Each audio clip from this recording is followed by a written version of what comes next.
What is good? Happy Saturday morning. Welcome to the Bird Show. My name is Jay Bird. How we doing? Nightwalkers TV. What's going on, man? Appreciate you so much for being here so early. Quick shout out to Dark Spartan 459 for the follow while I was offline. I appreciate you wherever you are. Welcome to the Birdie Gang. We are happy to have you. Yo, we got the Stanley parable today. Ooh, I have no idea what the hell this game is, but it seems like a total mindfuck. Seems like a total mindfuck. I don't know. That's what I was told anyways. I was reading the reviews for it. I was looking into it. I didn't look too far into it, but just kind of peeked at some of the reviews, and everyone seems to love it. Everyone seems to really enjoy it, so we're gonna give it a shot. It was recommended by Manawave. He actually gifted me the game a while back, and it's that was a little while ago, but we just hadn't really got to a point where we had time to play it. So now that we do, we're gonna get in there. We're gonna get in there deep and good. Nightwalkers, how are you doing? How was your Friday night? How has life been? Tell me all about it. Tell me your secrets.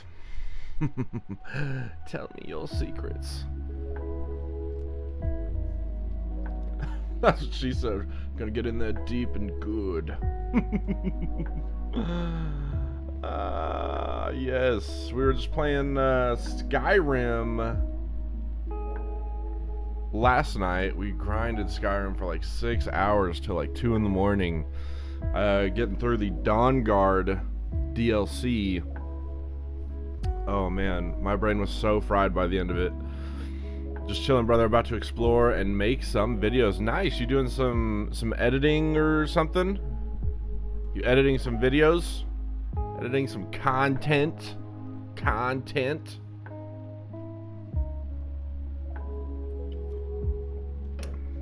Dude, these drinks are pretty fire, honestly. The Ghost Energy drink, the citrus kind, not too bad. Only 5 calories. Excuse me, 5 calories as well. No sugar and no protein, you son of a bitch. Still tastes good though. Yes, going to try, man. New at editing. Well, I have done a lot of editing, but I haven't done it lately. I haven't done it in terms of like video game. I can make TikToks. I make TikToks all day. I use a couple sites. I'll let you know of if you're editing game clips. I think it's just joincombo.com right there in the chat. Is really helpful as far as reformatting clips and stuff. I'll show you what I mean right now.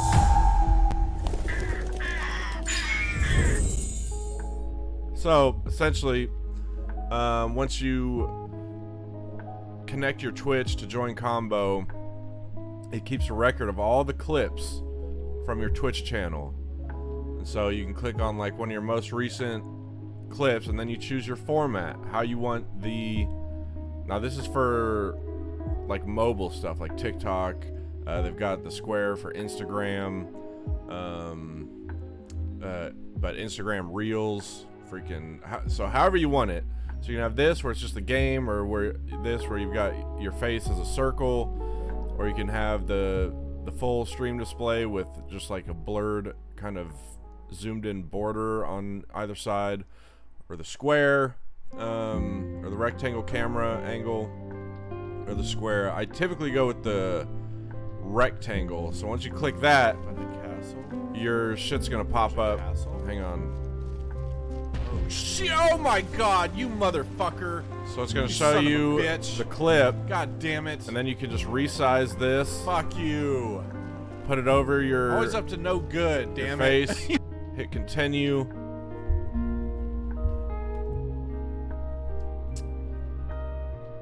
load, and then boom, it's reformatted your clip like so. About the castle. There's a castle. Oh shit! Oh my god, you motherfucker! You son of a bitch! God damn it! Fuck you! This is a moment that happened last night. Always up to no good, damn it! You motherfucker! I knew it. Damn, I cuss a lot.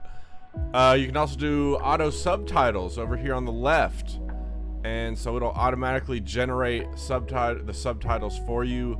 You've got your different options here as far as how you want it to look. So you pick the little font that you want. Let it generate. Wonder if it's gonna even show all the cuss words. All right, and then once that's done, About the castle. boom, you There's can a castle. move. Oh shit! Oh my god, you motherfucker! You son of a bitch! God damn it! Fuck you! Always up to no good, damn it! You motherfucker! I knew it! I knew you were up to some shit. God dang. So yeah, it's really nice. It's really convenient. You can also, I'm kind of covered up by it right now, but you can, it shows you the little timeline down here, so you can actually edit the individual texts that pop up. You can resize it.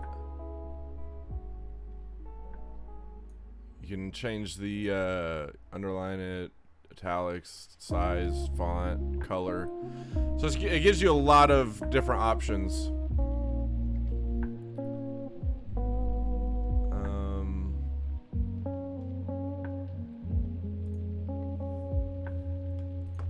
I will actually probably not go with subtitles just because there's so many.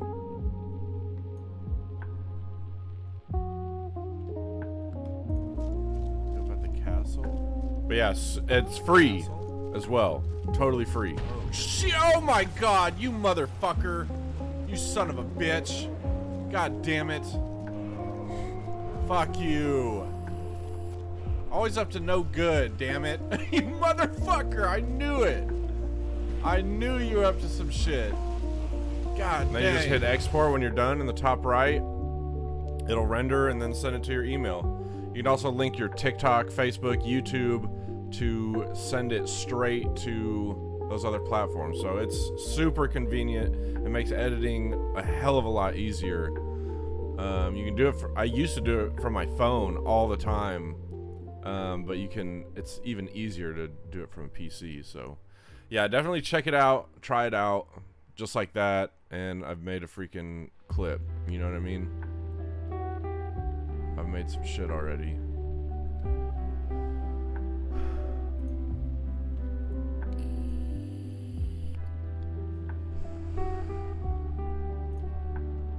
So, yeah, I've got a whole ass clip in my email right now. It's ready to be sent to YouTube Shorts, TikTok, and just like that. As far as like long form content, I have not dove into that as much. And I have an iMac with Final Cut Pro on it and everything. I used to do a bunch of editing for a nonprofit organization. But I haven't done any like gaming editing. Oh my god, it's so much to look through. It's hours of streams to go through and find clips, whatnot. So I feel you. It's a task, but you know, that's what they mean when they say that streaming isn't easy. That's what they mean when they say that.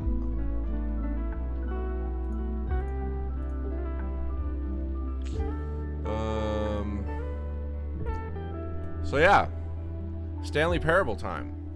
Let's give it a go. It's gonna be interesting.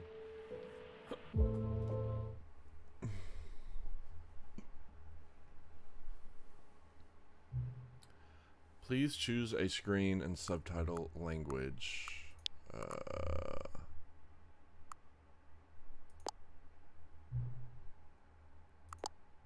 you played it before? No. Please adjust the slider until the computer is barely visible. I never trust this stuff very much, though.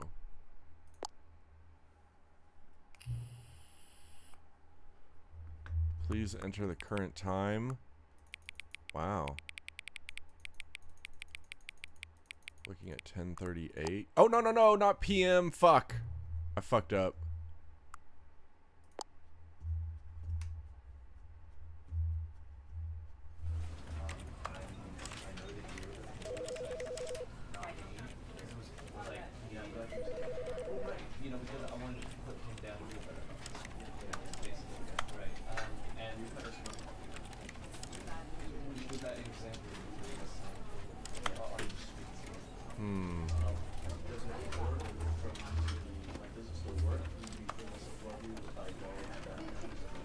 Damn, I wish I didn't fuck up that time.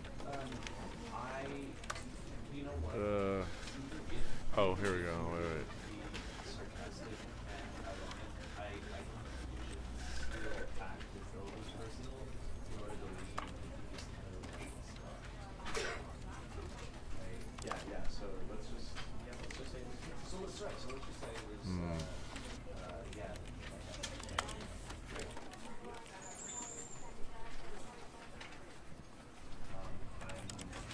Let's see if we can like reload it. I don't want that to like be some big I don't want that to fuck up my game. You know, I don't know how long this game is or what to expect. There we go. Alright, we can fix it now.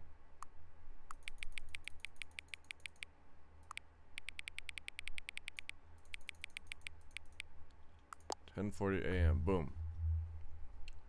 Now we're talking. Hang on, hang on. I just say something. I think we're actually setting the clock. Wow. Thank you for actually setting the clock both times you've booted up the game. A lot of people don't take that step seriously. They just leave the clock set at 12 and call it a day. What the fuck? But you're actually taking the time to set the clock, and I appreciate that. That's how I know you care about this experience. You're paying attention. I don't even have any way of knowing if the times you're setting are correct. Tell you what, I'll make you a deal. Since you've been so cooperative, next time you boot up the game and see the screen, just set the clock to your favorite time. Pick whatever time you want, even if it's not the correct time. You've earned it. Alright, I'll let you get back to the video game now. Wow. That's interesting. That's kind of trippy, honestly. Haven't even started the game yet. I'm already tripping out. And it shows, if you can see, if I move my camera, look at it popping up on that little PC. Here we go. Here we go. This is the story of a man named Stanley. Stanley worked for a company in a big building where he was employee number 427. Employee number 427's job was simple. He sat at his desk in room 427 and he pushed buttons on a keyboard. Orders came to him through a monitor on his desk, telling him what buttons to push, how long to push them, and in what order. This is what employee 427 did every day of every month of every year. And although others might have considered it soul-rending, Stanley relished every moment that the orders came in, as though he had been made exactly for this job. And Stanley was happy. And then one day, something very peculiar happened. Something that would forever change Stanley. Something he would never quite forget. He had been at his desk for nearly an hour when he realized that not one single order had arrived on the monitor for him to follow. No one had showed up to give him instructions, call a meeting, or even say hi. Never in all his years at the company had this happened. This complete, isolation. Something was very clearly wrong. Shocked, frozen solid, Stanley found himself unable to move for the longest time. But as he came to his wits and regained his senses, he got up from his desk and stepped out of his office.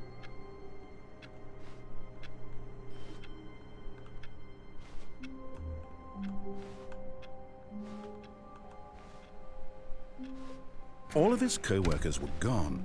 What could it mean? Stanley decided to go to the meeting room. Perhaps he had simply missed a memo. No matter how hard Stanley looked, he couldn't find a trace of his co-workers.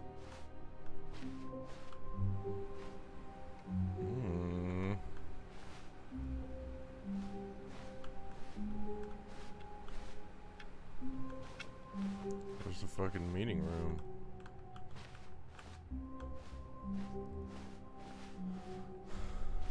When Stanley came to a set of 2 open doors, he entered the door on his left.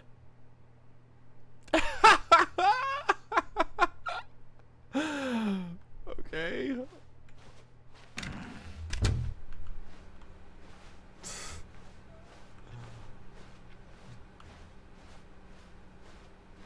Yet there was not a single person here either. Feeling a wave of disbelief, Stanley decided to go up to his boss's office, hoping he might find an answer there.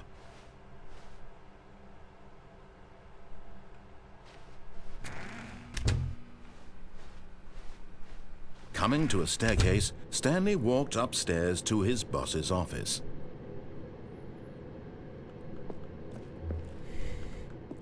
So it's immediately presenting me with an option to not do what the narrator is telling me. So far, I am complying, though. Oh, wow, look at... Stepping into his manager's office, Stanley was once again stunned to discover not an indication of any human life. Shocked, unraveled, Stanley wondered in disbelief who orchestrated this. What dark secret was being held from him? What he could not have known was that the keypad behind the boss's desk guarded the terrible truth that his boss had been keeping from him. And so the boss had assigned it an extra secret PIN number, 2845. But of course, Stanley couldn't possibly have known this.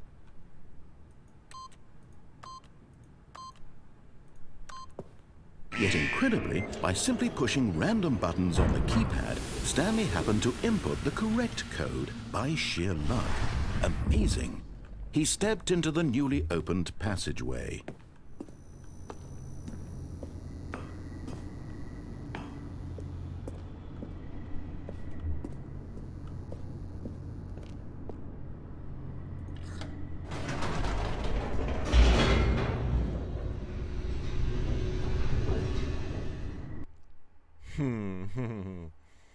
Okay. Descending deeper into the building, Stanley realized he felt a bit peculiar. It was a stirring of emotion in his chest, as though he felt more free to think for himself, to question the nature of his job. Why did he feel this now, when for years it had never occurred to him? This question would not go unanswered for long. Stanley walked straight ahead through the large door that read Mind Control Facility.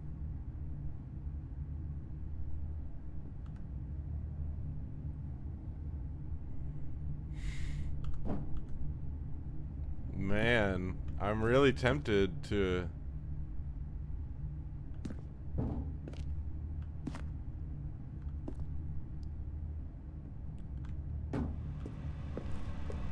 Although this passageway had the word escape written on it, the truth was that at the end of this hall, Stanley would meet his violent death.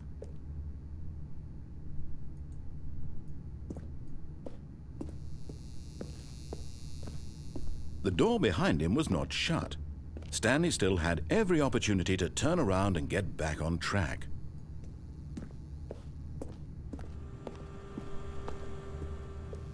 At this point, Stanley was making a conscious, concerted effort to walk forward and willingly confront his death.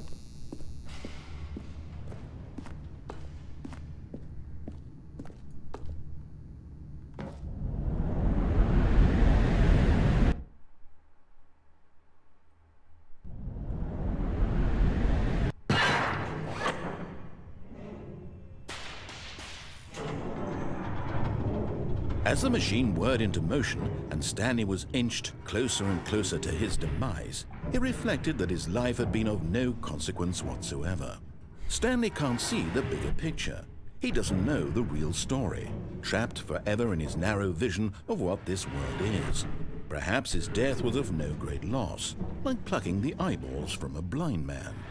And so he resigned and willingly accepted this violent end to his brief and shallow life.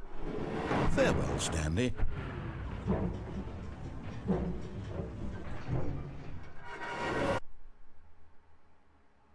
"Farewell, Stanley," cried the narrator, as Stanley was led helplessly into the enormous metal jaws.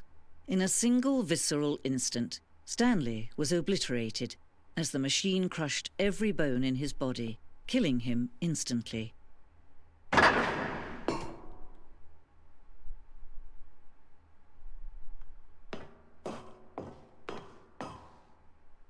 And yet it would be just a few minutes before Stanley would restart the game, back in his office, as alive as ever.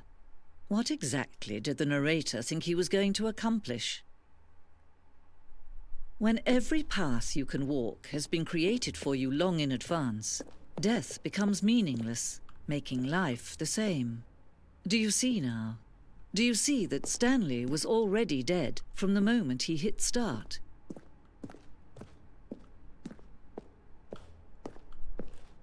What the fuck?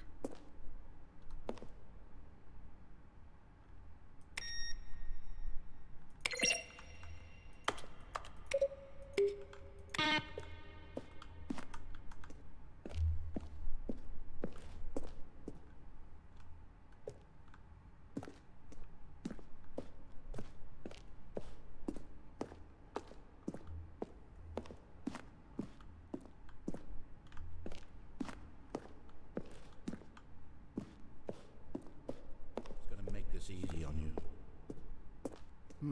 Let's see. Stanley walked through the green door. Now then, this elevator for sure would get him right back on track to where he was supposed to be in the story. Stanley jumped in the river.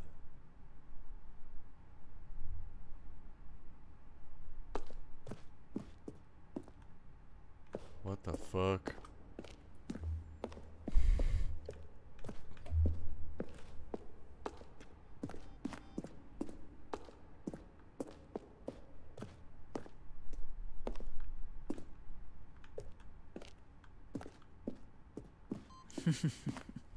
Oh, look at these two. How they wish to destroy one another.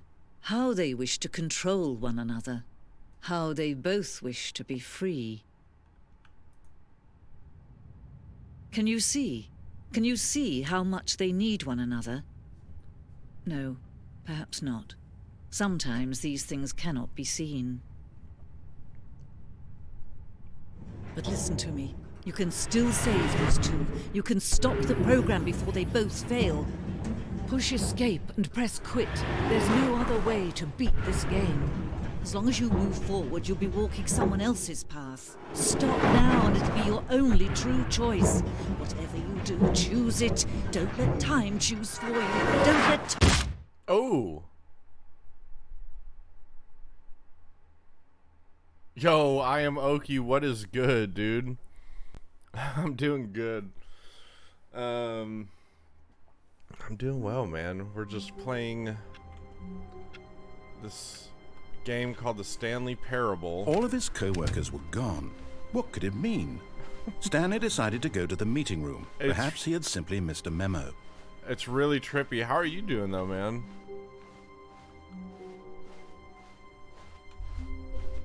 When Stanley came to a set of 2 open doors, he entered the door on his left. Last time I didn't do what the narrator said, I died. So we definitely don't want to do that again. Yet there was not a single person here either. Doing phenomenal? Feeling a wave of disbelief, Stanley decided to go up to his boss's office. Hoping coming to a staircase, Stanley walked upstairs to his boss's office. I'm glad to hear that. What you been up to lately? What you been playing?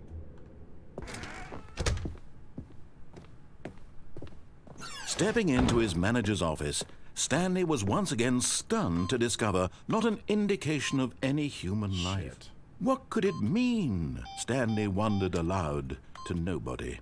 He began wildly tearing through papers on the... Stanley was in such a rush to get through the story as quickly as possible, he didn't even have a single minute to just let the narrator talk.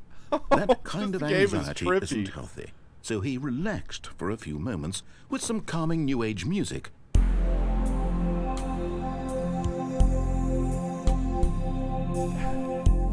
This game is a trip, dude. So when I first started this game, Oki, it asked me what time it was. Rejuvenated, Stanley calmly walked forward. I accidentally put in 10:30 p.m. and so I quit the game, came back and put it in the right time, and then it popped up a message that was like, "Thank you for backing out and choosing the correct time." And right from the start, it's been trippy, for sure. This game is weird. It's cool though. I've actually been playing Lost Light. I don't think I've ever heard of that. What is Lost Light? Lost Light.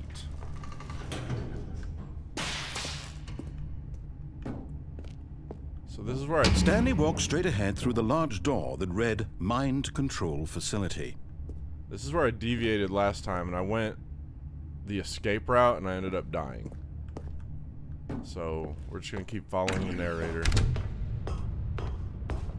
Follow what the narrator says for now. The lights rose on an enormous room packed with television screens. What horrible secret did this place hold? Stanley thought to himself. Did he have the strength to find out?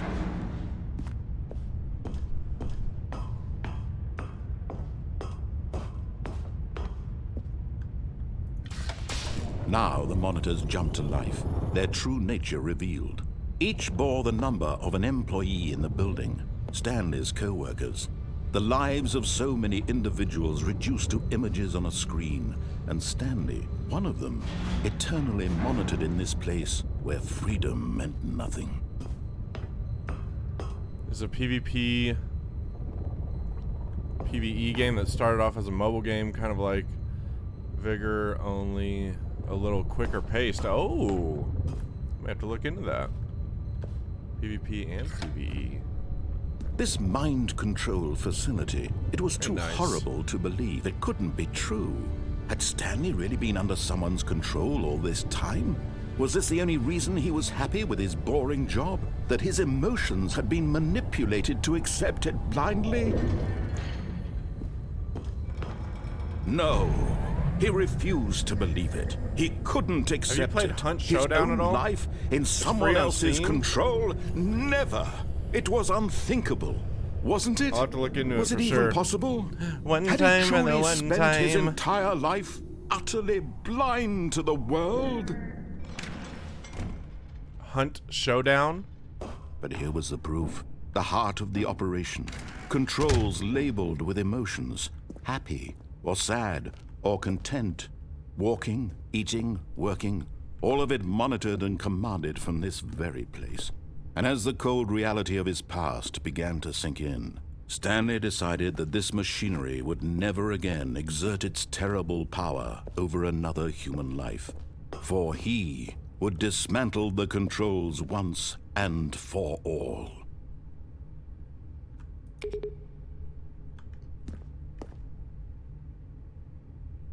Yeah, no worries, no worries. One time, what's good, baby? How's the Lost Ark going? Oh, Stanley, you didn't just activate the controls, did you? After they kept you enslaved all these years, you go and you try to take control of the machine for yourself. Is that what you wanted? Control? Oh, Stanley, I applaud your effort, I really do. But you need to understand, there's only so much that machine can do. You were supposed to let it go, turn the controls off, and leave. If you want to throw my story off track, you're going to have to do much better than that. I'm afraid you don't have nearly the power you think you do. For example, and I believe you'll find this pertinent, Stanley suddenly realized he had just initiated the network's emergency detonation system. In the event that this machine is activated without proper DNA identification, nuclear detonators are set to explode, eliminating the entire complex. How long until detonation then? Let's say 2 minutes. Now this is making things a little more fun, isn't it, Stanley? It's your time to shine. You are the star. It's your story now. Shape it to your heart's desires. Oh, this is much better than what I had in mind. What a shame we have so little time left to enjoy it. Mere moments until the bomb goes off. But what precious moments each one of them is. More time to talk about you. About me. Where we're going. What all this means. I barely know where to start. What's that? You'd like to know where your co-workers are? A moment of solace before you're obliterated? Hunt showdown. All right, Hunt I'm in a good showdown. mood. You're gonna die anyway. I'll tell you exactly what happened to them. I erased them. I turned off the machine. I set you free. Of course, that was merely in this instance of the story. Sometimes when I tell it, I simply let you sit there in your office forever, pushing buttons endlessly and then dying alone. Other times, I let the office sink into the ground, swallowing everyone inside, or I let it burn to a crisp. I have to say this, though, this version of events has been rather amusing. Watching you try to make sense of everything and take back the control wrested away from you, it's quite rich. I almost hate to see it go. But I'm sure whatever I come up with on the next go-around will be even better. My goodness, only 34 seconds left. But I'm enjoying this so much. You know what? To hell with it. I'm going to put some extra time on the clock. Why not? These are precious additional seconds, Stanley. Time doesn't grow on trees. Oh dear me, what's the matter, Stanley? Is it that you have no idea where you're going or what you're supposed to be doing right now? Or did you just assume when you saw that timer that something in this room was capable of turning it off? I mean, look at you. Running from button to button, screen to screen, clicking on every little thing in this room. What is this game? Numbered buttons. No, these colored ones. Or maybe this big red button. Or this door. Everything, anything, something here will save me. Why would you think that, Stanley? That this video game can be beaten? Won? Solved? Do you have any idea what your purpose in this place is? Stanley, you're in for quite a disappointment. But here's a spoiler for you. That timer isn't a catalyst to keep the action moving along. It's just seconds ticking away to your death. You're only still playing instead of watching a cutscene because I want to watch you for every moment that you're powerless. To see you made humble. This is not a challenge. It's a tragedy. You wanted to control this world, that's fine. But I'm going to destroy it first, so you can't. Take a look at the clock, Stanley. That's 30 seconds you have left to struggle. 30 seconds until a big boom and then nothing. No ending here. This game is Just you absolutely being nuts. Will you cling desperately to your frail life, or will you let it go peacefully? Another choice. Make it count, or don't. It's all the same to me, all a part of the joke. And believe me, I will be laughing at every second of your inevitable life from the moment we fade in until the moment I say, happily ever after. Wow.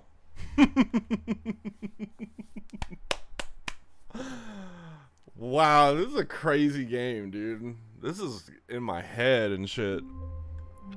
And then it starts me back at the All of his beginning. co-workers were gone. What could it mean? Wow. Stanley decided to go to the meeting room. I Perhaps he didn't had mean simply missed a to memo. disobey the narrator. Damn. When Stanley came to a set of 2 open doors, he entered the door on his left.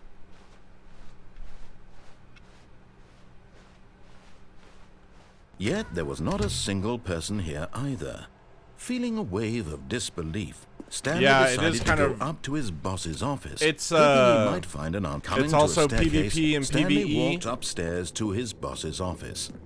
And so you like drop in with or you go in with up to 2 buddies. You can either do solos, duos, or trios, and you gotta go find 3 different clues that show you where the bounty is. There can be 1 or 2, or I think even 3 bounties on a map, which are basically big monsters. You got to go kill them, get the bounty, and then make it to an extraction, a lot like Tarkov, to get out and keep your little character alive.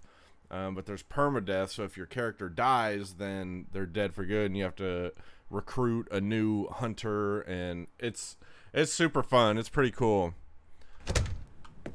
I feel like you would maybe vibe with it. Okay, I think we all know the drill by now. Blah, blah, blah. Dark secrets, the keypad. Stanley pushes some buttons. Oh, hey, look, it's a new passageway. Quelle surprise. Oh my god, this game is tripping me out, dude. This game is fucking trippy.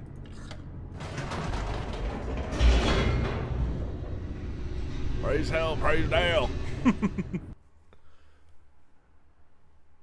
Yep, me and One Time lived together. 100%. Stanley walked straight ahead through the large door that read Mind Control Facility.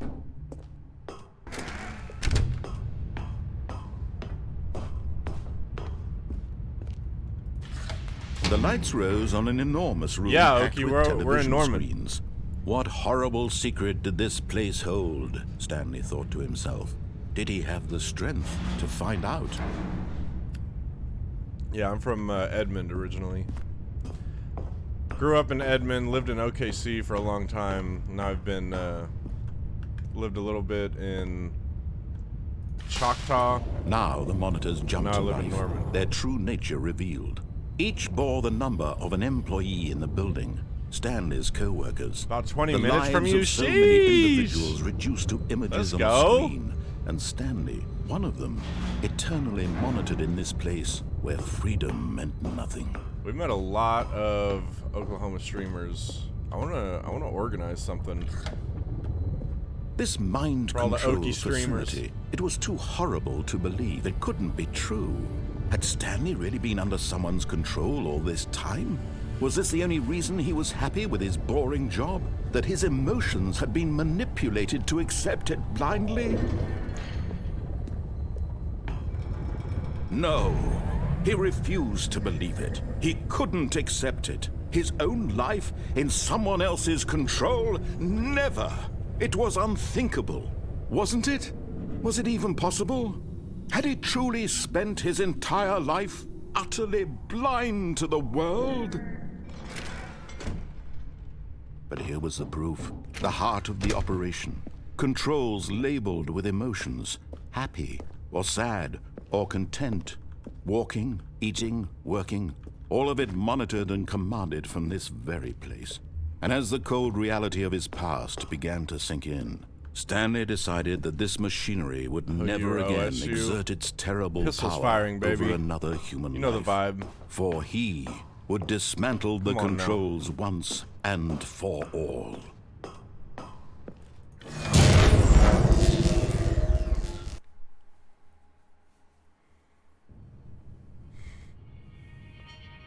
Fucking banhammer! I'm sorry. Blackness I'm sorry. and a rising chill of uncertainty. Was it over? Yeah, we're OSU fans. Yes. He had won. He had defeated the machine. Unshackled himself from someone else's command. Freedom was mere moments away. And yet, even as the immense door slowly opened, Stanley reflected on how many puzzles still lay unsolved. Where had his co-workers gone? How had he been freed from the machine's grasp? What other mysteries did this strange building hold? But as sunlight streamed into the chamber, he realized none of this mattered to him. For it was not knowledge or even power that he had been seeking, but happiness. Perhaps his goal had not been to understand, but to let go. No longer would anyone tell him where to go, what to do, or how to feel. Whatever life he lives, it will be his. And that was all he needed to know. It was perhaps the only thing worth knowing. Stanley stepped through the open door.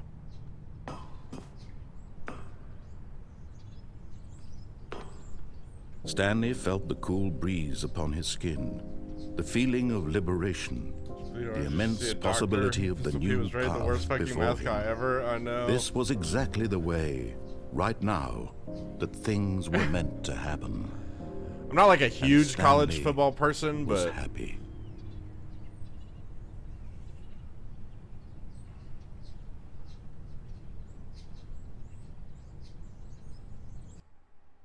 achievement unlocked. Beat the game. Get your first achievement.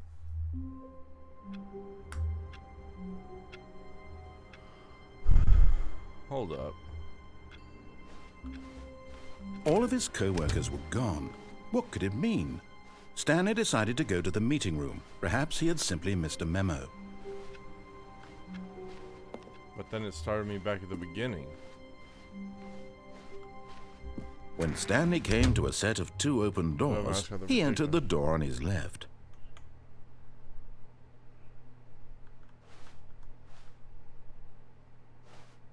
This was not the correct way to the meeting room, and Stanley knew it perfectly well. Perhaps he wanted to stop by the employee lounge first, just to admire it. Ah, yes, truly a room worth admiring. It had really been worth the detour after all, just to spend a few moments here in this immaculate, beautifully constructed room. Stanley simply stood here, drinking it all in.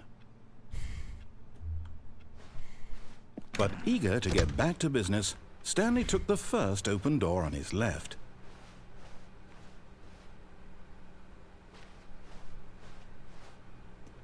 Stanley was so bad at following directions, it's incredible he wasn't fired years ago.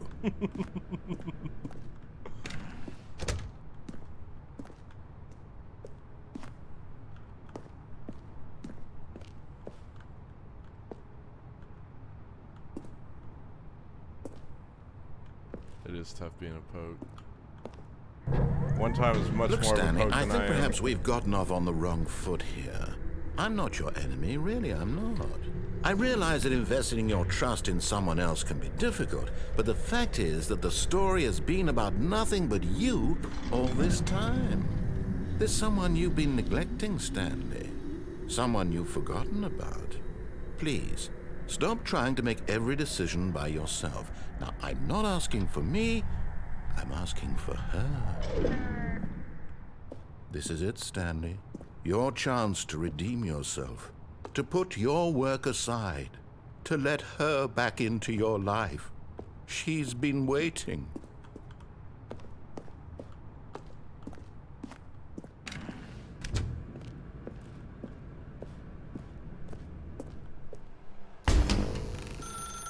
That's her, Stanley. You need to be the one to do this, to reach out to her. If you can truly place your faith in another, then pick up the phone.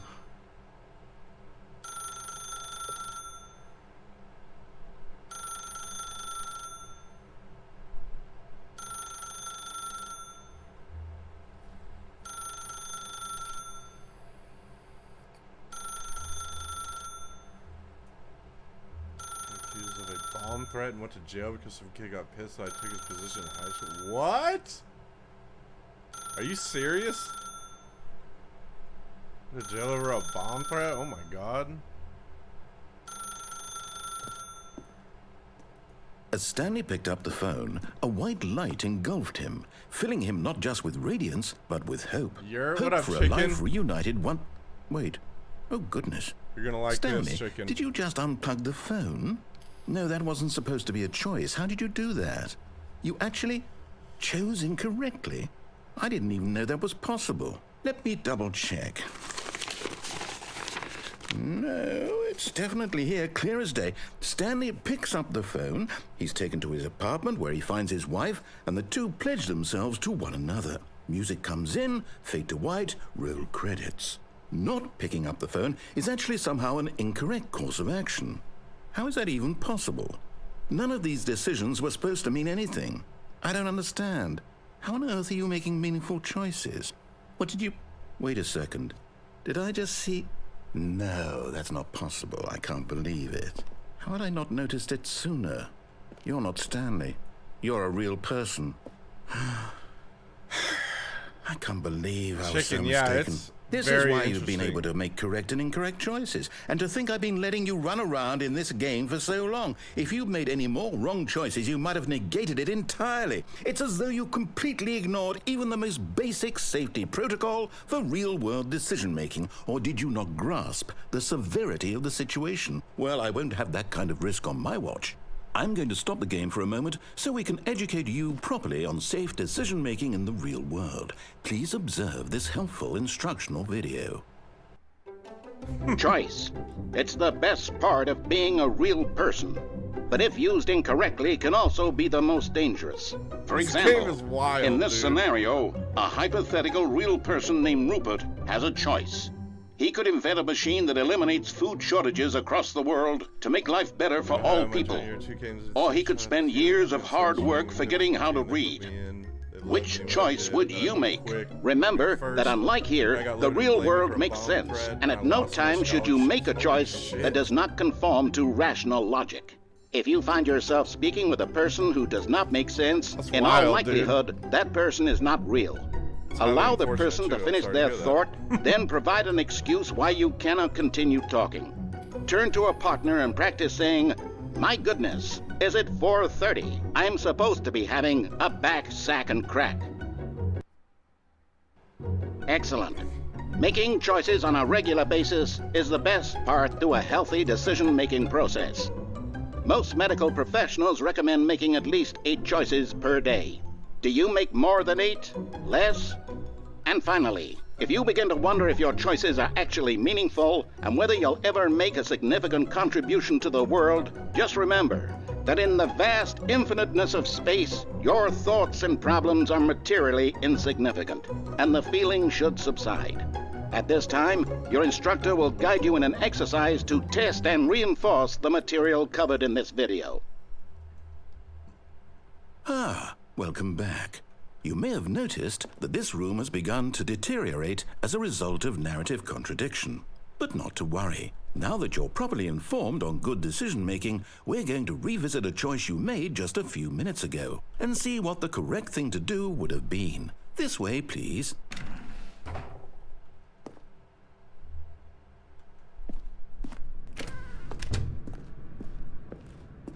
Yeah, this game is like purely decision based.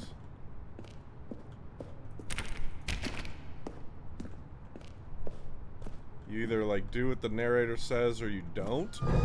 Now that we know your choices are meaningful, we can't have you jumping off the platform and dying. Imagine the main character dying senselessly halfway through the story. That story would make no sense at all. We just need to get you home as soon as possible before the narrative contradiction gets any worse. Unfortunately, it seems this place is not well equipped to deal with reality.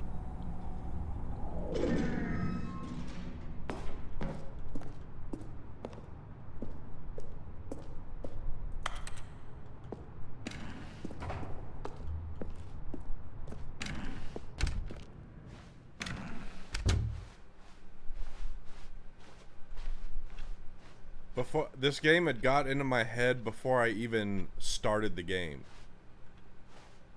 When it was asking me Almost there. What You'll take the time? door on the left, back to the correct ending, the story will have resolution once again, and you'll be home free in the real world.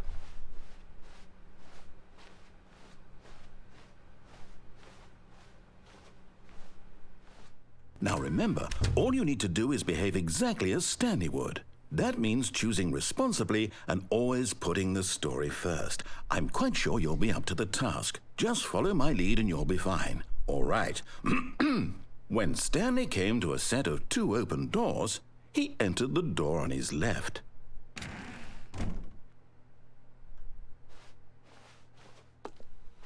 No! Why did you do that? Quickly, hurry back in the other direction. Perhaps we're not too late.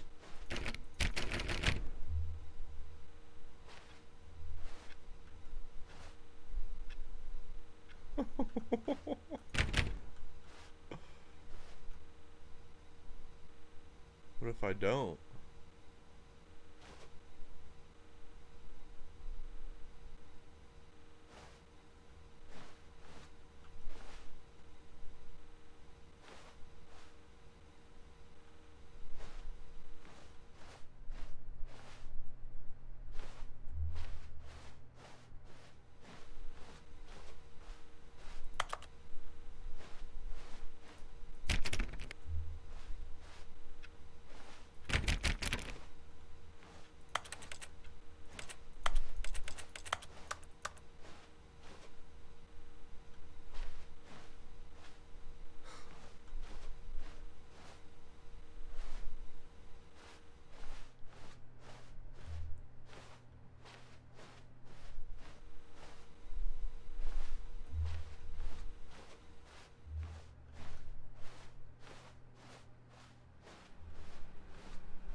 it's ruined.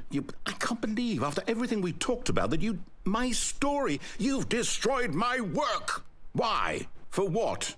What did you get out of that? Chicken What did you think was so special about seeing the game undone? Left here like so much garbage. It's worthless now. A long time And what am I ago. supposed to do? Even if there were a way to continue, would it be worth it? To know that my story is now incorrect? How can I go back to that? I can't erase that knowledge. I'll have to live with it forever, reliving its impossibility forever. I couldn't live that way.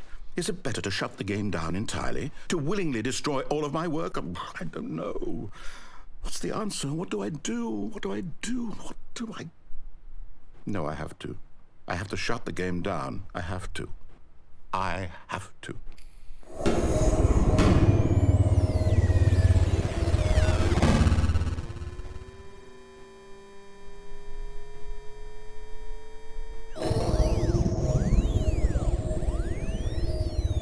Yeah, Manawave gifted me this game a long time ago, and I haven't had the time to play it until I'm still now. here in this pile of rubbish, with you, who thought you were so clever. Now look where we are. My entire game is destroyed. I messaged It him, was the only Chicken. thing in the world that was mine, and you've run it into the ground. What, did you think that would be funny? You just had to see? Didn't I impress upon you how important it was to be like Stanley? He actually knows how to do what I tell him to. He understands that if I say to do something, there's a damn good reason for it. That thought hadn't even occurred to you, had it? That there's a world outside of you? You're a child. Oh, my story. It's crazy. I actually beat the game in like 20 seconds. If you'd just gone through the door on the left, you would have seen it. There was a whole underground facility. You would have destroyed it and been victorious. It would have been so perfect. That's what I did the first time. I worked so hard on it. I tried so hard But then when I started deviating from the narrator's... behave exactly as Stanley would. That means choosing responsibly and always putting the story first. I'm quite sure you'll be up to the task. Just follow my lead and you'll be fine. All right. When Stanley came to a set of 2 open doors, he entered the door on his left. This game's a total mindfuck, dude. No! Why did you do that? Quickly, hurry back. Behave exactly as Stanley would. That means choosing responsibly and always putting the story first. I'm quite sure you'll be up to the task. Just follow my lead and you'll be fine. All right. When Stanley came to a set of 2 open doors, he entered the door on his left.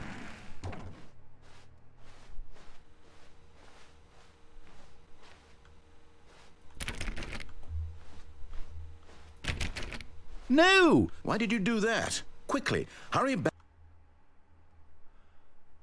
Behave exactly as Stanley would. That means choosing responsibly and always putting the story first. I'm quite sure you'll be up to the task. Just follow my lead and you'll be fine. All right. When Stanley came to a set of 2 open doors, he entered the door on his left. I don't know. It doesn't really work like that. I can't, like, him just pop up in chat and be like, oh, let me switch games real quick. You know what I mean? Yet there was not a single person here either. Feeling a wave of disbelief, Stanley decided to go up to his boss's office, hoping he might find an answer there.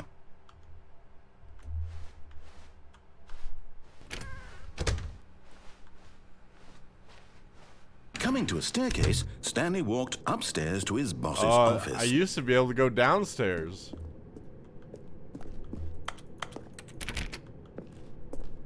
See, the more I deviate from the narrator's path, the more it, like, fucks with the game.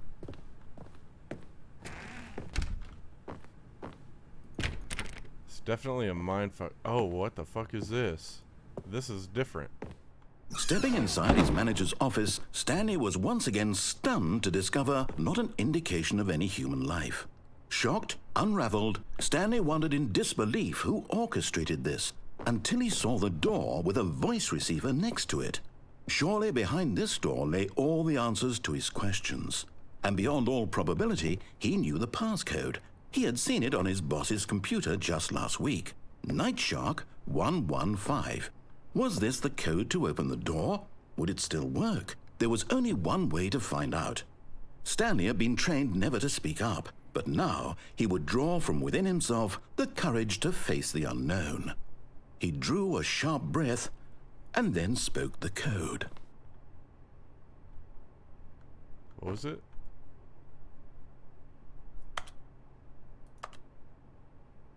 Night Watch 115. Stanley spoke the code. Night Shark 115. Oh, Night He Shark. spoke it into the receiver, right there on the wall. Night Shock 115.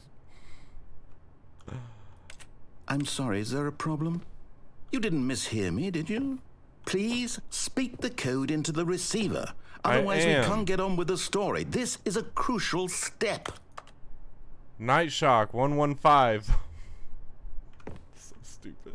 Okay, fine. You're not going to do it. But you know what?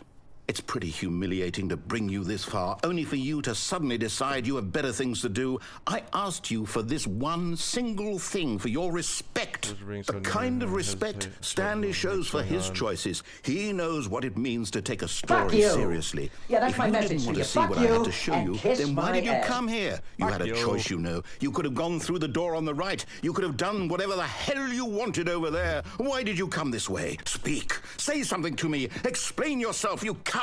You... When Stanley came to a set of 2 open doors, he entered the door on his left. What the fuck?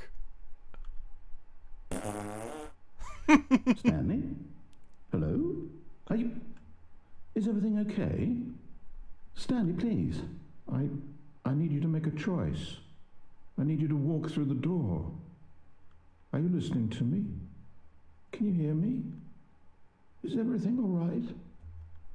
Stanley, this is important. The story needs you. It needs you to make a decision. It cannot exist without you. Do you understand me? Whatever choice you make is just fine. They're both correct. You cannot be wrong here. We can work together. I'll accept whatever you do. I simply need you to take that step forward, please. Choose. Do something. Anything. This is more important than you can ever know. I need this. The story needs it. So, you hear me? Are you there? Are you listening to this? Stanley, are you there? Okay. It's okay, I can wait. You need time to decide. Time to make sure your choice is correct. That is the best choice. That's all right. I'll wait for you to decide what's the right thing to do. Take as much time as you need. It's trippy, chicken.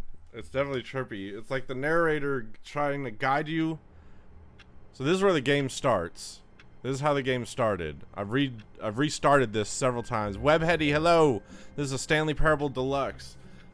Chicken, yeah, this game is also super narrative heavy. All I can suggest is that the game is also like important as well as the chat. So just trying to find that space where you can either whether you're waiting till the end of a conversation that you're having in game, or a point where you can just like pause the game like so and address the chat or whatever. I mean, it's a balance, you know. It's a balance. I got raided by random last night, so that was cool. That's freaking awesome, dude. That's hella cool. Webheady, good morning, welcome in. This is a Stanley Parable Deluxe, and it starts off this narrator. So you're basically just this dude you think is Stanley, I guess, who just works in this office. I don't know how to explain it because it's crazy. And then one day, like, no orders show up on his computer and no one shows up to work. And so then you start following the path that this narrator is laying out. And if you do everything the narrator says, you beat the game in about 20 seconds. Like you shut down the facility and you escape into the outside world and the game is over. And then you literally restart back here. And so then I started deviating to paths that the narrator was saying not to go down. And then it started messing with the game. And it's like the narrator knows that you're a player playing a game. And so I'm telling you, it is trippy. Stanley had never seen the office this brightly lit. Was it a sign of something? He hoped it was. He hoped very much that it was. But every time I restart it, the story's changing. The narrator's saying different things, and he'll acknowledge that, like, oh, you've already done this before, let's just skip this part. Or something. It's crazy. It's definitely a mindfuck, that's for sure. When Stanley came to a set of 2 open doors, he entered the door on his left. So now I want to see what happens if I don't go in either door.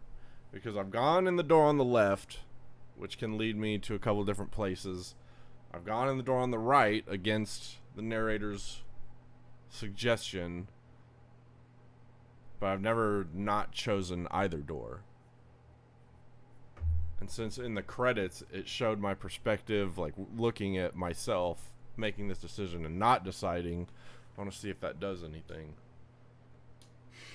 It's a strange game. It's a strange game. It's pretty cool though. And like at the very beginning, before I even started the game, it was like, okay, what time is it where you are? And so when I started, I put in 10:30, accidentally put PM instead of AM. And so I was like, fuck, and exited out of the game, back to Steam. No, the door's shut behind you.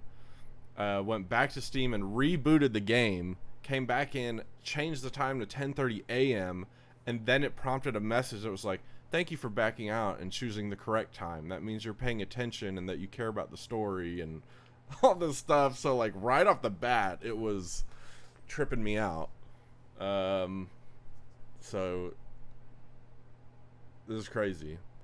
I think I saw Jacksepticeye play this. Stanley just stood there doing nothing at all. He seems to think I have nothing better to do with my time than to sit around and describe every fascinating little detail of his inability to do anything. This is why Stanley and I are on such good terms.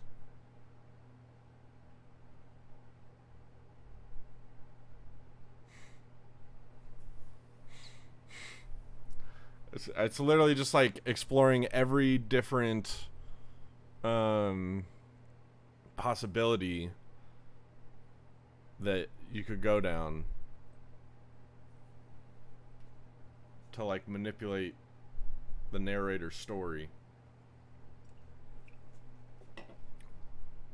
But I also don't know, since I've already done different things, now if I go back and start following his advice, is it going to have the same outcome? Because every time it's put me back in the office and I've come to this point, like something changes about the story.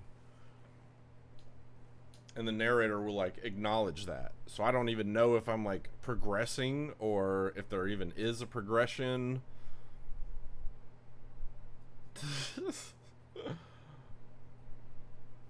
It's pretty trippy.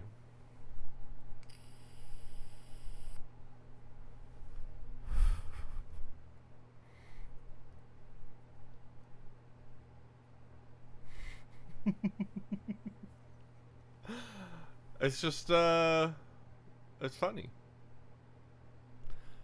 I know something funny. If you go into the broom closet, I haven't come across any broom closets yet. Not nowhere that I can get into anyways. I haven't been able to like open any doors that don't just open for me.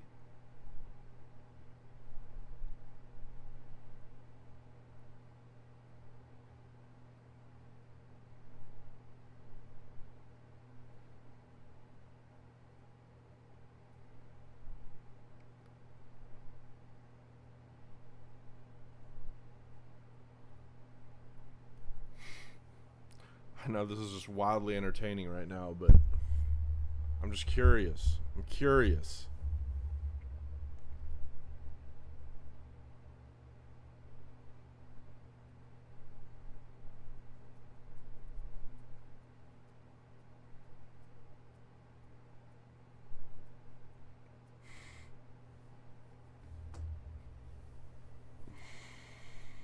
But how are your Saturday mornings going, chicken, Hetty? you had a good Friday night. Chicken, sound like the stream went pretty good last night. Shut up, bitch! Shut up, bitch!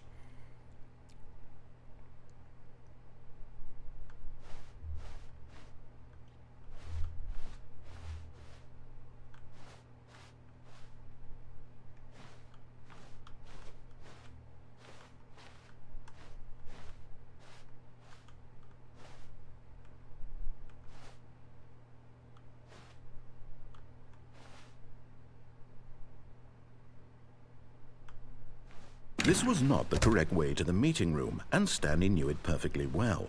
Perhaps he wanted to stop by the employee lounge first, just to admire it. Wow, yes, this room. What? But eager to get back to business, Stanley took the first open door on his left. I didn't do this last time. And so he detoured through the maintenance section, walked straight ahead to the opposite door, and got back on track.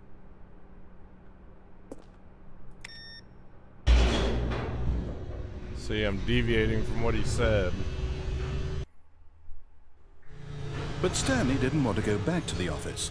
He wanted to wander about and get even further off track. So now in order to get back, he needed to go, from here it's, left.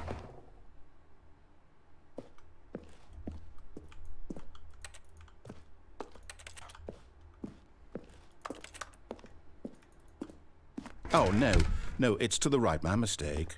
This fucking... No, not the right. Why would I have ever said it was to the right? What was I thinking? It's clearly... Oh dear, would you hold on for a minute, please? This game is fucking Now, crazy, let's dude. see, we went down right, left, down, left, right. Yep, okay, yes. I've got it now. This story is absolutely, definitely this way.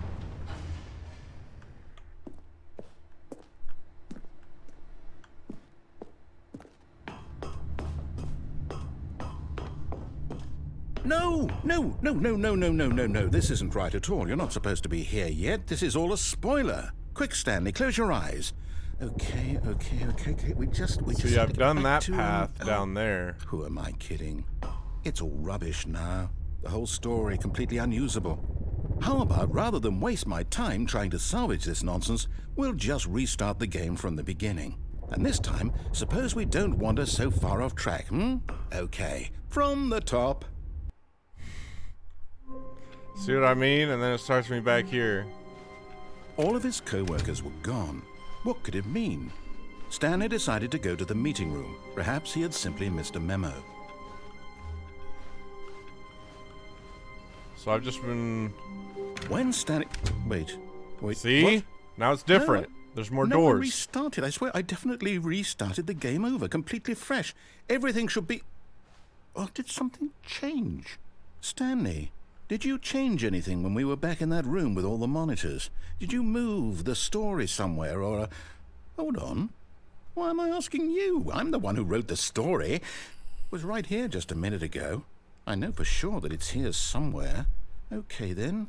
It's an adventure. Come, Stanley. Let's find the story.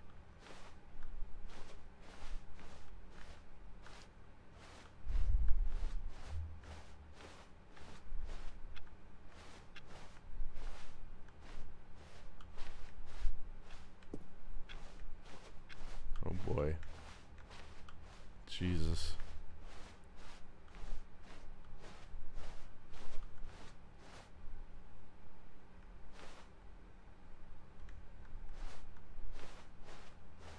I'll say it. This is the worst adventure I've ever been on. I can promise you there definitely was a story here before. Do we need to restart the game again? Well, I find it unlikely that we'll ever progress by starting over and over again, but it's got to be better than this. Okay, let's give it a shot. Why not?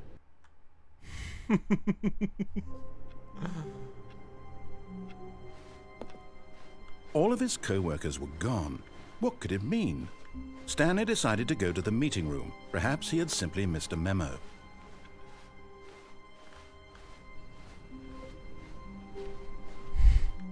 Okay, yep, it's worse. I might be remembering this wrong. It's possible the story is back where we just came from. Why don't we go back the other direction and see if we missed anything?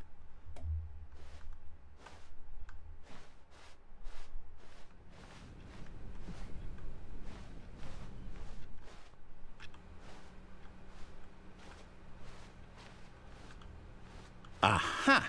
I knew we'd miss something. The story. Here it comes.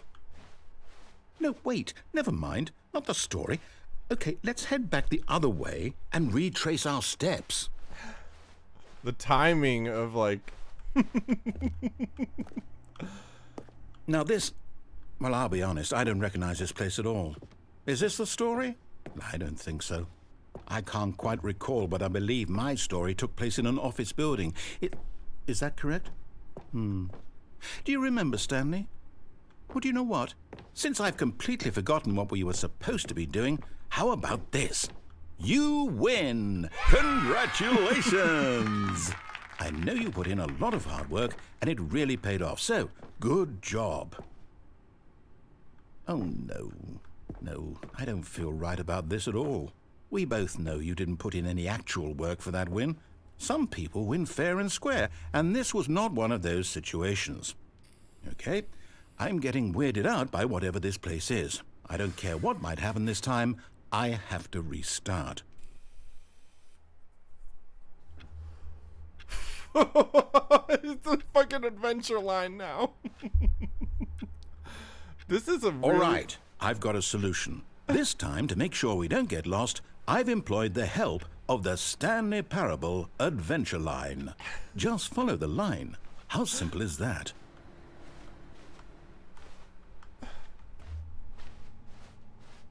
Oh, different...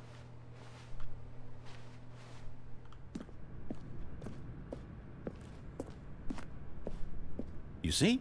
The line knows where the story is. It's over in this direction. Onward, Stanley, to destiny. Though, here's a thought.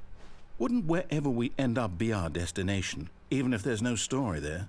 Or to put it another way, is the story of no destination still a story? Simply by the act of moving forward, are we implying a journey such that a destination is inevitably conjured into being via the very manifestation of the nature of life itself? Okay, Stanley, I need to follow this train of thought for a minute. Just stick with me. Now, we can both agree that the nature of existence is in fact a byproduct of one's subjective experience of that existence, right? Okay, now if my experience of your existence rests inside of your subjective experience of this office, is this office in fact the skeleton of my own relative experiential mental subjective construct? Whoa. Hang on. That got a bit weird back there. Well, I'd like to apologize. Not sure where I was going with all that. You know what? I think what we need right now is a bit of music to lighten the mood.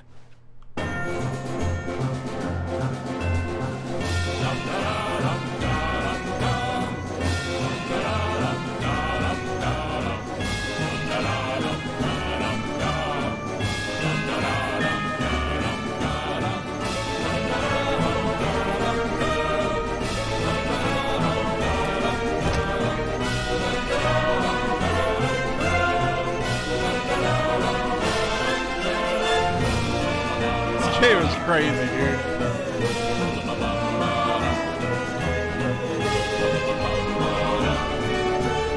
Wait, cut the music, go back and look at that fern. Stanley, this fern will be very important later in the story. Make sure you study it closely and remember it carefully. You won't want to miss anything.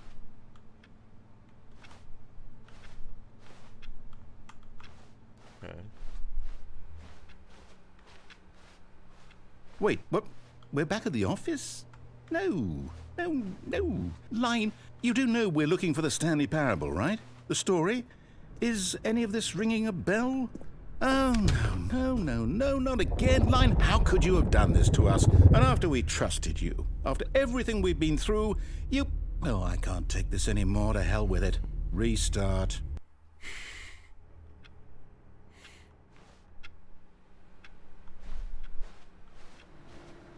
You know what, Stanley? I say forget the adventure line. What's it ever done for us? We're intelligent people, right? Why can't we make up our own story? Something exciting, daring, mysterious. Ooh, this all sounds perfectly doable. Why don't we simply start wandering in, well, I don't know. How about this direction? Now, yes, this is exciting. Just me and Stanley forging a new path, a new story. Well, it could be anything. What do you want our story to be? Go wild. Use your imagination. Whatever it might be, Stanley, I'm ready for it. Oh, no, not you again. Stanley, I'd also like to veto the line from having any role in our awesome new story. No lines or monitor rooms. Just don't acknowledge it, and we should be fine.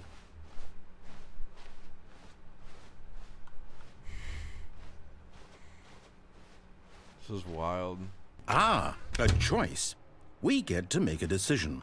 From here, the story is in our control. How important we mustn't squander the opportunity.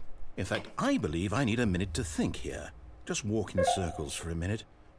Okay, so I know that each door has to lead somewhere, which means that somewhere at the place where we're trying to go, there must be a reverse door that leads here.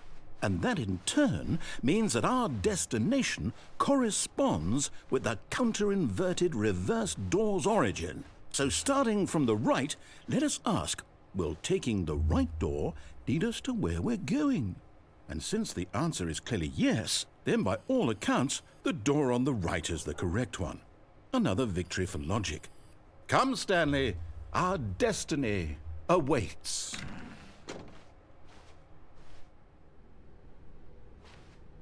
Oh, hold up, what's this? The confusion ending. You're telling me that's what this is? It's all one giant ending? And we're supposed to restart the game, what, eight times? That's really how all this goes? For a long time, It's Stanley all dies. Determined? So now, according to the schedule, I restart again. Then what? Am I just supposed to forget? Well, what if I don't want to forget? My mind goes blank simply because it's written here on this thing, wall. Well, who consulted me? Why don't I get to decide? Why don't I get a say in all of this? Is it really? No, it can't be. I don't want it to be. I don't want the game to keep restarting. I don't want to forget what's going on. I don't want to be trapped like this. I won't restart the game. I won't do it. I won't do it. I won't do it. And the timer stopped? Does that mean, did we do it? Did we break the cycle? The, whatever it is that made this schedule? How would we even know? Will someone come for us? Will something happen? So, okay. I guess now we just wait, you know. I suppose in some way that this is a kind of story, wouldn't you agree? I'm not quite sure if we're in the destination or the journey, though they're always saying that life is about the journey and not the destination, so I hope that's where we are right now. We'll find out, won't we? Eventually. Well, in the meantime, if you... Jesus.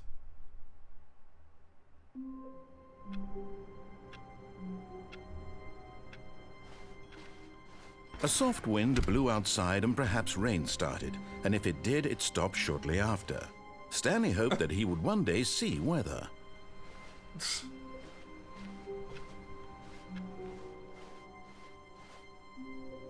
New content.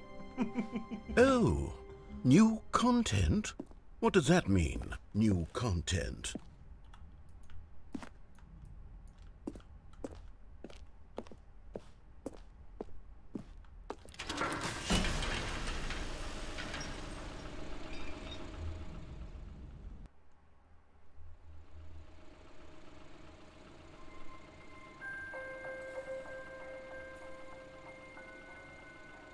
Hello, and thank you for playing the Stanley Parable Ultra Deluxe. As you may know, the Stanley Parable was a video game released in 2013 on home computers.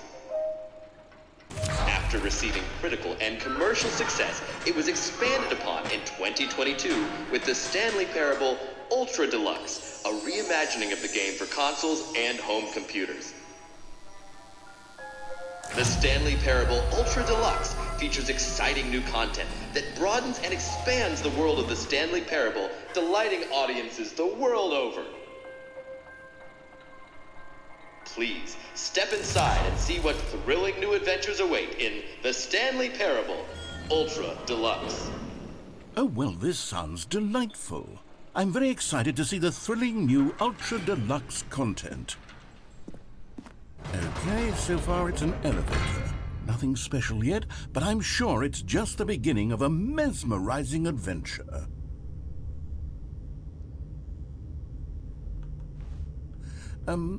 Is it broken? What's going on here? Should we be moving somewhere or... Oh, there we go.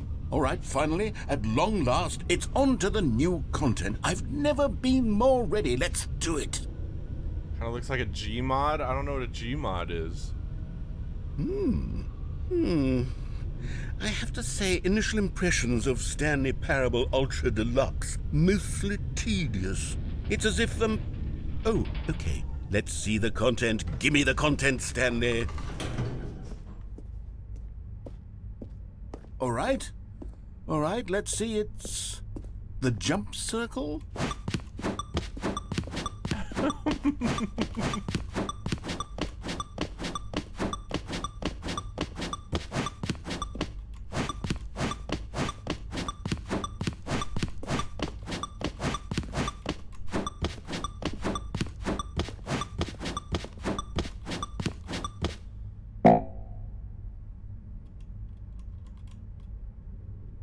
Oh. Oh, I can't jump anymore. I see. Hilarious. Hilarious. Is that it? Surely that's not all the new content. There has to be something else, right? Goodness. Another elevator. Stanley, I have to say, initial impressions of this game are not positive. It's just elevators and jumping.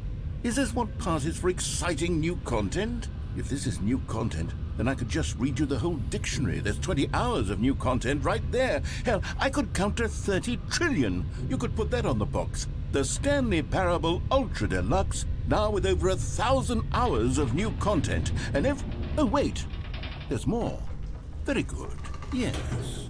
I knew there had to be something else. Let's see it. I'm ready for whatever it is. That's it? Oh, you've got to be kidding me. You see, Stanley? This is what happens when greedy video game developers with no respect for their fan base rush a cheap expansion to market for no reason other than to make an easy dollar. And don't get me started on the level of craftsmanship that's gone into it. In fact, I'm looking right now at the game's achievements, and it's hard to believe one of them actually says, "Test achievement, please ignore." What quality assurance department signed off on this? I'm infuriated and I'm offended, and I intend to find these people on Twitter and hold them personally accountable. It's my fault, Stanley. I built up too much anticipation around the new content, I'm afraid. It could never have lived up to such expectations. Test achievement, please if you're ignore. still with me, why don't we just reset the game and we'll try to get back to what the Stanley Parable is really about. No frills, no gimmicks. Just you and me having a great time together like always. What do you say, friend?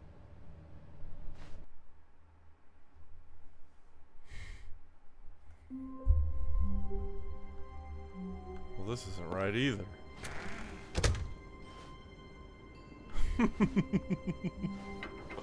Psst! Stanley! Come over here! In the vent! I want to show you something!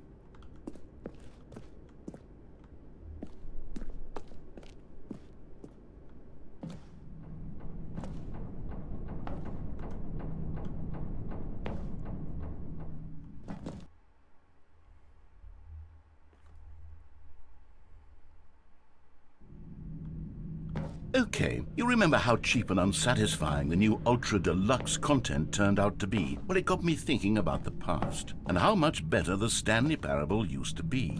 So I made something special and tucked it away here where the game's developers won't find it. Just our little secret. Take a look. I call it the Memory Zone. It's where I've been storing all my favorite memories so I can relive the peak experiences of my life whenever I want. Experiences like the launch of the Stanley Parable on PC. You see, Stanley, doesn't the Memory Zone remind you of how wonderful Stanley Parable was before it was sullied with a cheap re-release? Remember back in October of 2013 when the game originally launched? Back then, video games had integrity. Back then, it all meant something. Oh, the waste. The Last of Us. Best story 2014, The Last of Us, but it's got the Stanley Parable taped over it.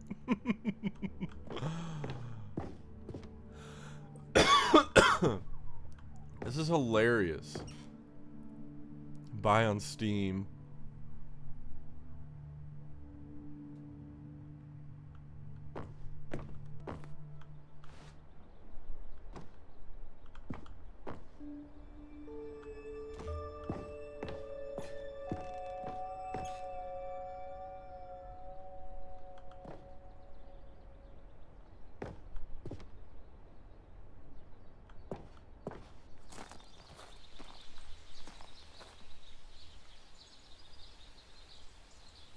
Little Stanley. And over here is where I keep reviews of the Stanley Parable. Like this stunning triumph of games journalism, 10 out of 10 from Destructoid.com. James Stephanie Sterling writes, and I quote, "Where so many games that aspire to be more than games end up less than any form of art, Stanley Parable strives and then succeeds to be every game ever created." Did you hear that, Stanley? Every game ever created. That's how grand and all-encompassing the original Stanley Parable was. It was literally every game ever created. It was Skyrim, it was Persona 3, it was all of them, and now it's nothing. It's no games at all. It isn't even the Stanley Parable anymore. It's just a husk now. A lifeless husk with an hour of new elevator content.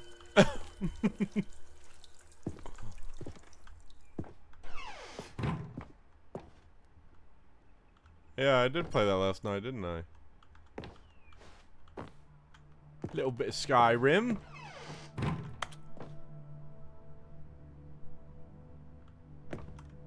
Here's another moving passage, this time from GameSpot.com.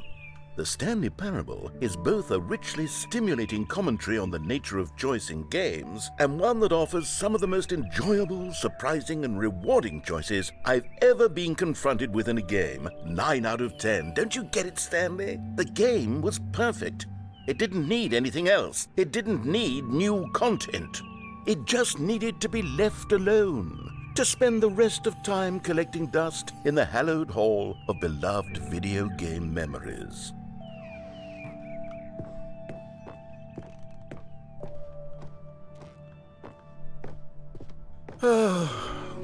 These were simpler times, Stanley. But I wouldn't give to go back, to have it all over again. Wait, hang on. I don't recall this part of the Memory Zone before. What's this? What's down here? Reviews. Oh, no. Oh, God, no. Stanley, it's a Steam collection of reviews reviews from Steam, the online video game distributor. I haven't looked at these in years. I can't even imagine what's been collecting down here. Surely these reviews were glowing as well, weren't they?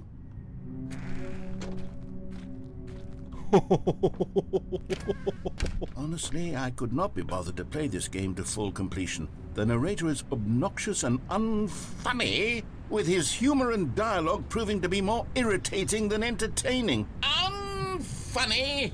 I'm not trying to be funny. I'm trying to make a serious work of art. I suppose I could write up a handful of gags to insert into the Stanley Parable, but the game is already such a densely layered web of profound philosophical insights that I can't even imagine where I'd have the room to stick them. Aquatius, what's good? Dude, this game is a trip. Have you played this before? Okay, let's see what this one says. While the idea for the game is good, This game is silly. 15 out of 10. Games, It is this super preachiness silly. gets annoying fast. Preachy? Stanley? I'm not preachy, am I? You can tell me if I'm preachy. Honestly, you can. Oh, goodness. This is actually quite shocking for me. I always, well, to be honest, I had always thought of the game's dialogue as being rather Never played, but I watched the terse to homie begin played. with. You can't know how much fluff I cut from the game to get it to feel as light and airy as it, well, I always thought it did. This is But maybe it hilarious, wasn't. dude. Oh dear. What an awful memory to have to hold on to. Steam reviews. These black marks on my otherwise unimpeachable track record. I feel like a failure. Like I let these people down. Congrats on the Perhaps merch drop. Stanley Yo, parable thanks, dude. Isn't quite as sterling as I always remembered. I've been waiting on some Birdie Gang What's merch this for a one cool got to minute. say? You constantly have to stop doing anything so the narrator can catch up with his think it's pretty long-winded drippy. explanations of what's happening. Less I is wish more, there you know, was it's a pretty skip simple. button. A skip button? Well, yes. Yes, I think we can do that. If I'm truly too preachy, then maybe letting you skip ahead for just a moment, surely it couldn't hurt. Not if it means we can strike these negative reviews from the record. Only positive reviews of the Stanley Parable. That's my motto today, and it's always been my motto. I'd do anything for the customer, Stanley. Yes, a skip button we shall have. And here it is. Go ahead and give it a shot. I'll pop you forward in time so that the second my incessant droning starts to bore you, with just the push of a button, you'll have zipped right past it. It's what the players have been asking for, and I'm very Hello, proud to can you have hear me? delivered. Oh, you No talking more about listening last to me night when he rambling said on that? and on and on. No. The Stanley Parable is a game for the people. Hello? And if the Can you people hear want me? silence, then by goodness, that's what they're going to get. Well, don't sit around waiting for me to shut up. Go ahead and that's make funny. me shut up. Here, we'll pretend that I've just begun an interminable monologue, and it goes something like this. The story and the choices are what happened. Oh, you're back, you see. You were only frozen in time for a few minutes, but it was plenty of time for me I to was talking deliver about a talking long, that. Chicken rambling said that in monologue his full of stream. unnecessary It was like verbal yesterday or 2 flourishes days ago, and just lengthy chat, ruminations and I was on the giving him nature crap of for choice it. in video games. 'Cause the Of way you course, said it I was happen hilarious. to believe it was perhaps one of my more profound such ruminations. So I Not think that, he of was course, you talking need a in his description stream, of his it, chat but wasn't if I had to responding or describe it, something. I'd say it was like, perhaps "Hello, less can you of hear a me?" rumination and more of a treatise.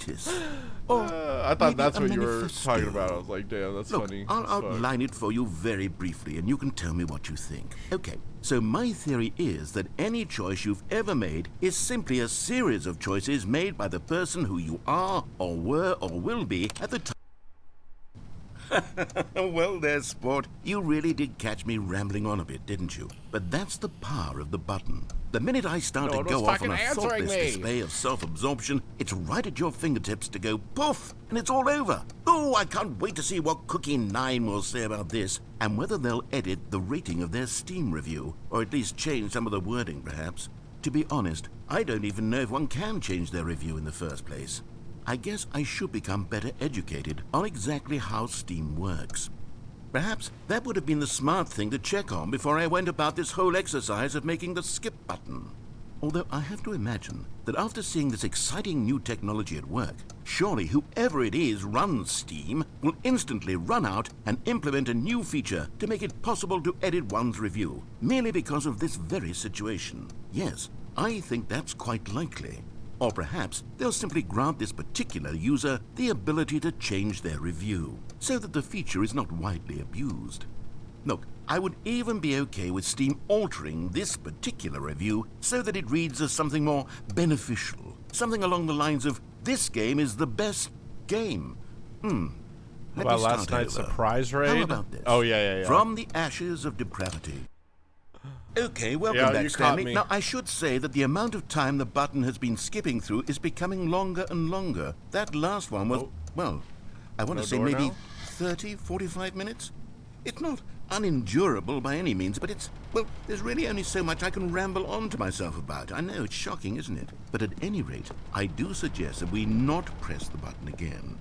I think the skip button has been aptly demonstrated, and we can say goodbye to it. I was so surprised. I'm serious. How do we get out of here? Where did the door go? Wasn't there a door that led into this room? Yes. I do feel quite certain that there was one here before. How else would we have gotten into the room in the first place? I don't think one can enter a room without a door of some sort, or a window or something like that. Do you see a window anywhere? A porthole? A sufficiently large crack in the wall? I'll take any of these. All I want is for us to move on and to please step away from the skip button, to go anywhere other than the skip button. There was a door here before, wasn't there? I swear there was. Where did it go? Can you maybe just ram your way through a wall? Is there any possibility that you could, say, slam your body into the wall until enough damage is done for you to be able to leave? Please, I'll take any option at all. I'm asking you to work. Funny how with that all me worked here. out. I was in quick We stream when I need a was door. watching We need a door you of watch some me. It was kind. wild, I can yeah. work with any kind of door as long as it can open and lead from one room to Yo, another. Ice Walker, what's I'm going good? to step away for just a moment, and I'm going to try to find us a door. I don't know how exactly to remove a door and place it in a different wall, but I will find a way, I promise.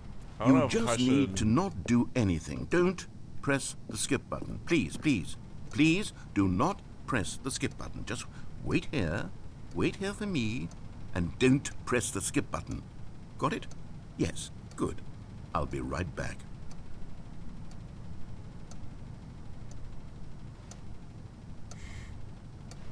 Should I do? Should I press the skip button or should I wait? Just chill right now. Let's go. Any plans for Saturday? Any plans for the day? I'm going to see freaking My Chemical Romance tonight, dude. I'm so stoked. I'm super stoked. I wonder how long this game is.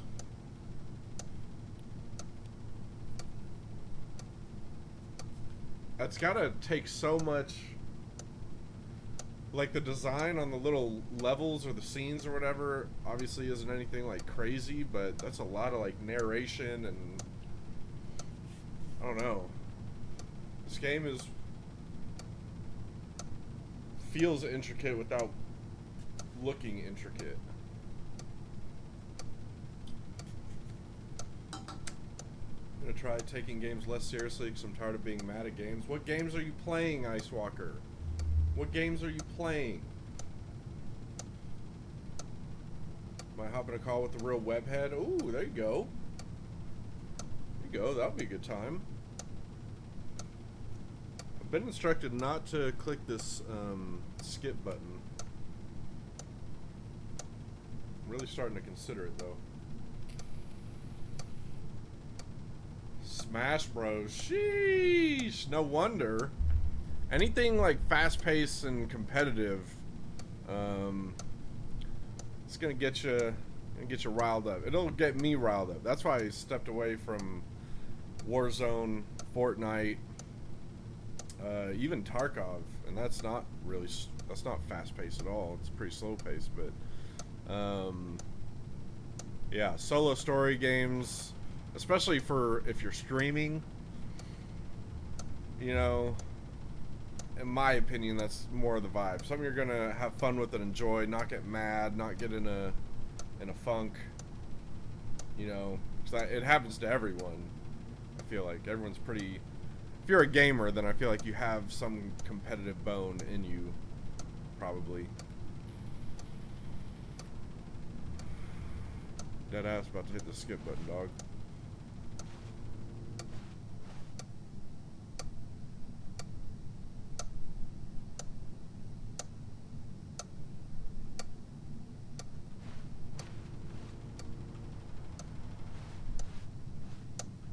I feel like I'm supposed to.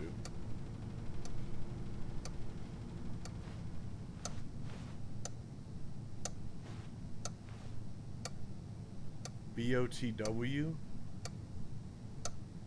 and Hyrule Warriors. What's BOTW? Am I just not making that connection? Fuck it.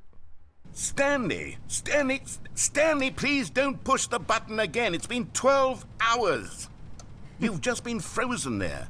I don't know why the skips are getting longer, but they're really, truly getting longer, and my God, there's no way out of the room. Door. Stanley, the door is Breath of the gone. It's Wild. completely gone. Yeah, that's a good one. I've looked at it from every angle. I've checked every one of those walls 1,000 times. So And play there's them on the no floor door, once I have Stanley. before the There's Witcher. no Yeah. door. There's just you and the button, and if you keep pressing it, I have no idea what will happen. I have no idea how long I'll be made to sit here, and more than anything else, I don't know how to stop you from pressing the button again.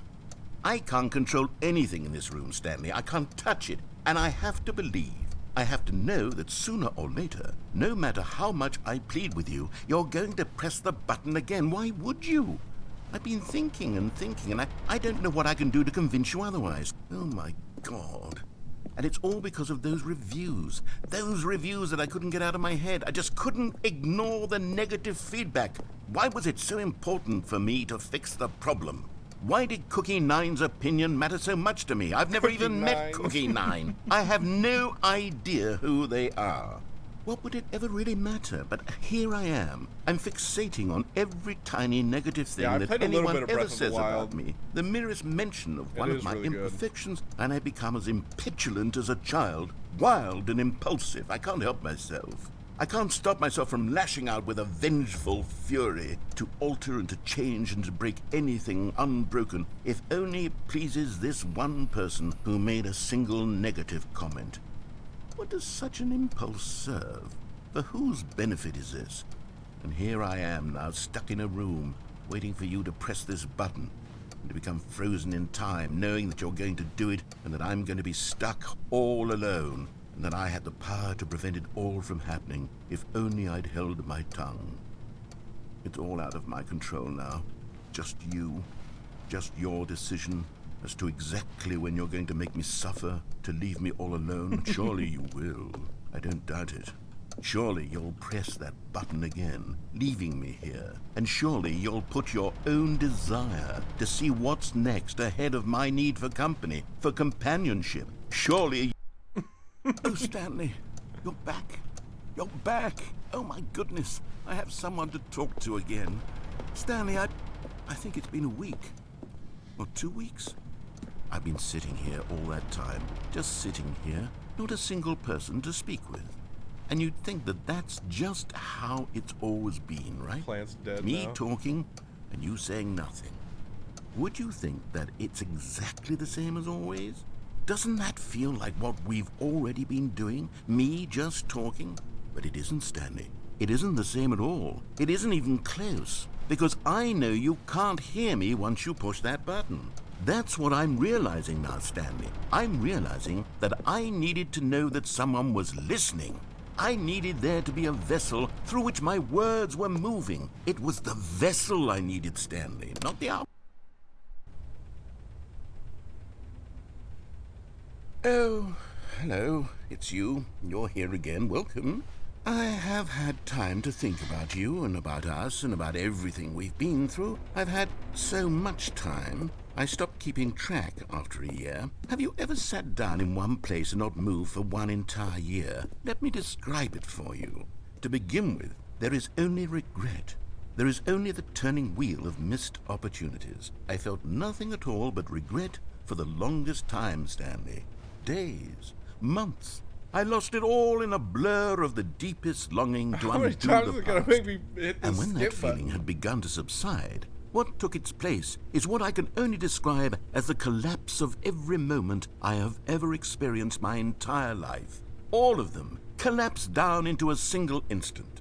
In that instant, I could see myself clearly, calmly, with a collected heart.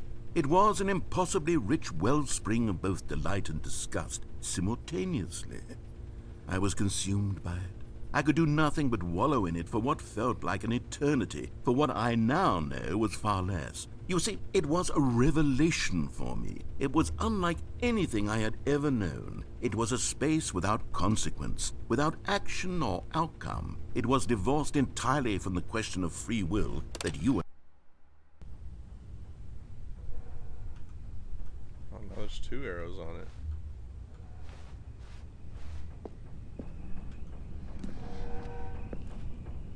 It said skip. I know, right?